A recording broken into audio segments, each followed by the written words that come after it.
Chapter 3 के शेष भाग का अध्ययन करें और कोशिकांग लाइसोसोम को देखें। ये माइटोकॉन्ड्रिया से कुछ छोटे, लगभग 0.21 माइक्रोमीटर से 0.80 माइक्रोमीटर तक होता है। ये गोल थैले जैसी संरचना है जो कुछ जंतुओं की कोशिकाओं में ही देखी गई है। पादप कोशिकाओं में इनकी उपस्थिति के उदाहरण कम मिलते हैं। इसकी खोज डी डवे नामक वैज्ञानिक ने की थी। इनकी कला एक इकाई कला होती है। इन संरचनाओं की रचना में एक परत वाली कला होती है तथा इनमें भिन्न प्रकार के पाचक एंजाइम भरे होते हैं जो प्रोटीन, कार्बोहाइड्रेट, वसा, डीएनए, आरएनए इत्यादि के बड़े अणुओं को तोड़कर छोटे अणुओं में बदल देते हैं। इनमें 25 से 30% जल अपघटनीय एंजाइम पाए जाते हैं। यहाँ सभी एंजाइम अम्ल की उपस्थिति में ही सक्रिय होते हैं, अतः ये सभी अम्लीय जल अपघट्य होते हैं। इनका निर्माण अंतर्प्रद्रव्य जालिका या गाल्जी काय अथवा दोनों के मुकुलन द्वारा होता है। लाइसोसोम में सबसे अधिक बहुरूपता पाई जाती है, यानी ये अनेक रूपों में हो सकता है, अतः ये कई प्रकार के दिखाई देते हैं। नंबर 1, प्राथमिक लाइसोसोम।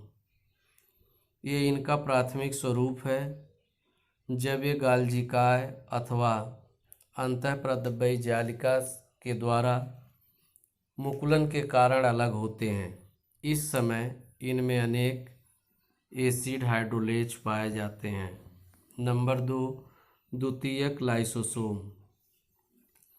जंतु कोशिका में एंडोसाइटोसिस द्वारा प्राप्त खाद्य पदार्थों को खाद्य रिक्तिका के रूप में लाया जाता है। ये खाद्य रिक्तिकाएं जब प्राथमिक लाइसोसोम के साथ संलयित हो जाती हैं तो इस प्रकार के लाइसोसोम को द्वितीयक लाइसोसोम कहते हैं। नंबर 3, अवशिष्ट काय। ये अपचित खाद्य कण जैसे माइलिन इत्यादि संचित रहते हैं। चौथा, ऑटोफैजिक लाइसोसोम। ये लाइसोसोम कोशिका के अंदर अंतराकोशिकीय रचनाओं अर्थात विभिन्न कोशिकांगों अथवा मृत कोशिकाओं इत्यादि के विघटन व भक्षण के लिए उत्पन्न होते हैं। आइए अब लाइसोसोम के कार्य को देखें। नंबर 1, बाह्य कोशिकीय पदार्थों का पाचन। प्राथमिक लाइसोसोम कोशिका में एंडोसाइटोसिस द्वारा लाए गए खाद्य पदार्थों को पचाने का कार्य करते हैं। इन खाद्य पदार्थों के लिए कुछ खाद्य रिक्तिकाएं इन लाइसोसोम से आकर संलयित हो जाती हैं। इस प्रकार इनमें आए हुए खाद्य पदार्थों को विभिन्न पाचक एंजाइमों की उपस्थिति में पचा लिया जाता है। नंबर 2, कोशिकीय पदार्थों का पाचन। लाइसोसोम कोशिका के अंदर उपस्थित पदार्थों और अनेक समय पर कोशिकांगों को अपने अंदर समेट लेते हैं तथा इन्हें पचा डालते हैं। इससे भी अधिक जब लाइसोसोम फटकर अपने रसों को कोशिका के जीव द्रव्य में छोड़ देते हैं तो संपूर्ण कोशिका ही नष्ट हो जाती है। यह क्रिया स्वनष्टीकरण कहलाती है। रोगी या बेकार कोशिकाओं को इस प्रकार नष्ट किया जाता है। इसी कारण लाइसोसोम को आत्मघाती थैली भी कहा जाता है। आइए अब अगले कोशिकांग रिक्तिका का अध्ययन करें। विभजोतक की कोशिकाएं या नई कोशिकाएं जो बहुत छोटी होती हैं पूरी कोशिका द्रव्य से भरी रहती हैं, किंतु परिपक्व होते समय इसमें छोटी छोटी अनेक रिक्तिकाएं दिखाई पड़ने लगती हैं। पूर्ण परिपक्व अवस्था में प्रायः ये सभी रिक्तिकाएं एक बड़ी केंद्रीय रिक्तिका के रूप में विकसित हो जाती है। इस समय कोशिका द्रव्य कोशिका कला के साथ एक पतले स्तर के रूप में रह जाता है और इस अवस्था को अथवा कोशिका की इस अवस्था को कोशिका दृत्य या प्राइमोर्डियल यूट्रिकल कहते हैं। इसका ध्यान रखेंगे कि कोशिका दृत्य किसे कहते हैं। रिक्तिकाएं अपने बाहरी आकार पर एक झिल्ली द्वारा ढकी रहती हैं। इसे रिक्तिका कला या टोनोप्लास्ट कहते हैं। यह भी एक इकाई कला ही होती है। ध्यान रहे, रिक्तिका रिक्त नहीं होती वरन तरल पदार्थ से भरी रहती है।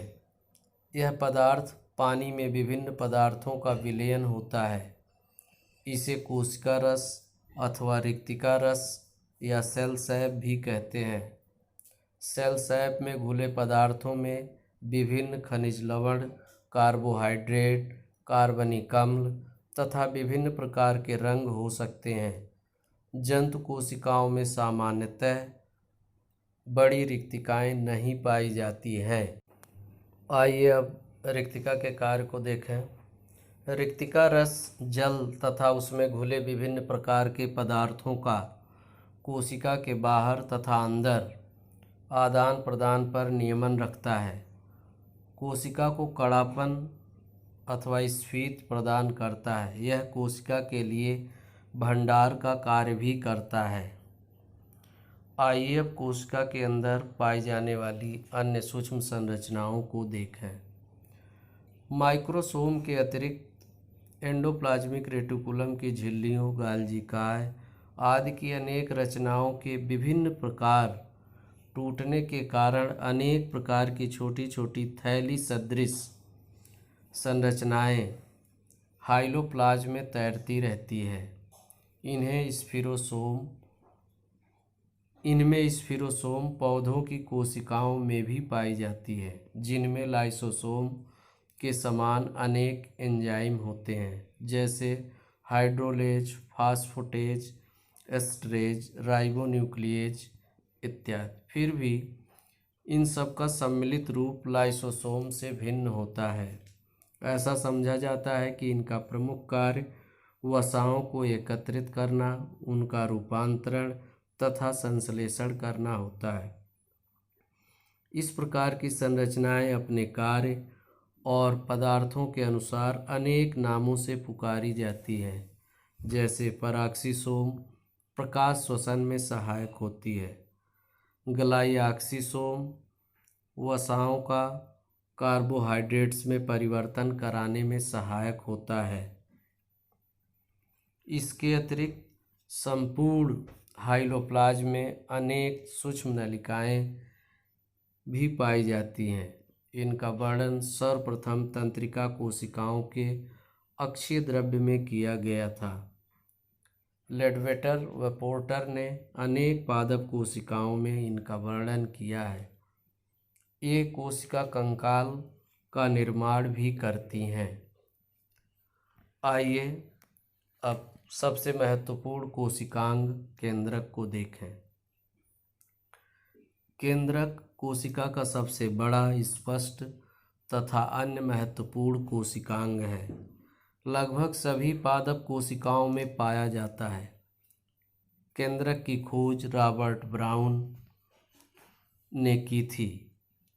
प्रत्येक कोशिका में सामान्यतः एक ही केंद्रक होता है, परंतु कुछ एक कोशिकीय जीवों, कवकों, शैवालों इत्यादि को छोड़कर यह काफ़ी घनी गोलाकार अथवा अंडाकार संरचना है, जो प्रायः जीव द्रव्य के लगभग बीचों बीच स्थित होता है। पादप कोशिका के परिपक्वन के साथ ही साथ रिक्तिका के केंद्र में स्थित हो जाने के कारण यह कोशिका दृत्य में एक ओर हो जाता है। कोशिका दृत्य इसके पहले आप पढ़ चुके हैं आपके स्क्रीन पर केंद्रक की संरचना दिखाई गई है। इसे बार बार बना के अभ्यास करेंगे। केंद्रक के चारों ओर एक दोहरी कला पाई जाती है जिसे कि स्थान कहते हैं। यह लगभग 100 से 300 एंगस्ट्राम होती है। प्रत्येक कला एक इकाई कला है जो लगभग 90 एंगस्ट्राम तक मोटी होती है। केंद्रक कला स्थान स्थान पर अनेक सूक्ष्म छिद्र लगभग 400 एंगस्ट्राम मोटे होते हैं जो केंद्रकीय छिद्र कहलाते हैं। एक केंद्रक के अंदर का संबंध कोशिका द्रव्य से करते हैं। केंद्रकीय कला का संबंध कोशिका द्रव्य में पड़ी अंतर प्रद्रव्यी जालिका की कलाओं से होता है। संभवतः केंद्रकीय कला जालिका कलाओं से ही बनी होती है क्योंकि कुछ छिद्रों पर केंद्रक का संबंध जालिका की नलिकाओं से भी होता है। केंद्रकीय कला के बाहरी तल पर प्रायः अनेक राइबोसोम चिपके रहते हैं। ध्यान रहे प्रोकैरियोटिक कोशिकाओं में केंद्रकीय कला का अभाव होता है। केंद्रकीय कला के अंदर एक प्रकार का प्रोटीन युक्त तरल पदार्थ रहता है जिसे केंद्रकीय द्रव्य कहते हैं। इस तरल पदार्थ की रासायनिक संरचना कोशिका द्रव्य की संरचना से कुछ भिन्न होती है क्योंकि इसमें प्रोटीन होते हैं। उस प्रोटीन में फास्फोरस की मात्रा अधिक होती है। ऐसी प्रोटीन न्यूक्लियोप्रोटीन कहलाती है। अर्थात कहा जा सकता है कि केंद्रक के अंदर पाए जाने वाले प्रोटीन को न्यूक्लियोप्रोटीन कहते हैं। ये न्यूक्लिक अम्लों तथा प्रोटीन के मिलने से बनते हैं। केंद्रक द्रव्य में दो प्रमुख प्रकार के आकार एवं संरचनाएं निलंबित होती है। यानी केंद्रक द्रव्य के अंदर भी दो संरचनाएं आपको स्पष्ट रूप से दिखाई देती हैं। पहला केंद्रिक और दूसरा क्रोमैटिन सूत्र।